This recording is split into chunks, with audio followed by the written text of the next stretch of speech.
বলিউডের সবচেয়ে বড় প্রশ্ন, সালমান খান কবে বিয়ে করবেন?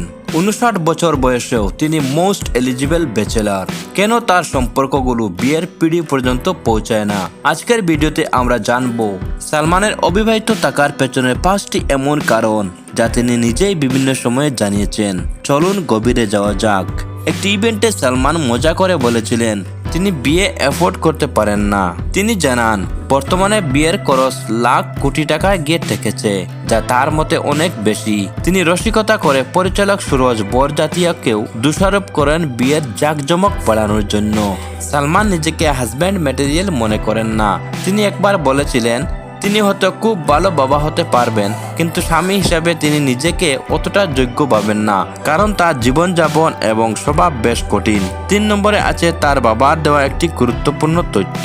সেলিম খান একটি সাক্ষাৎকারে জানান সালমান প্রতিটি মেয়ের মধ্যে তার মায়ের গুণাবলী খুঁজেন। তিনি এমন একজনকে চান যিনি তার মায়ের মতো ঘর সংসার সামলাবেন। বর্তমান সময়ে ক্যারিয়ার সচেতন মেয়েদের মধ্যে এই প্রত্যাশা পূরণ হওয়া কঠিন হয়ে দাঁড়ায়। 4 নম্বর কারণটি হলো তার পরিবারের প্রতি অগাধ ভালোবাসা। সালমান তার বাবা মা এবং ভাই বোনদের এতটাই সময় দেন যে অন্য কাউকে সম্পূর্ণ সময় দেওয়ার সুযোগ তার হয়ে ওঠে না। তিনি মনে করেন সঙ্গী বা জীবনসঙ্গীকে শতভাগ সময় দিতে না পারাটা তার প্রতি অন্যায় হবে।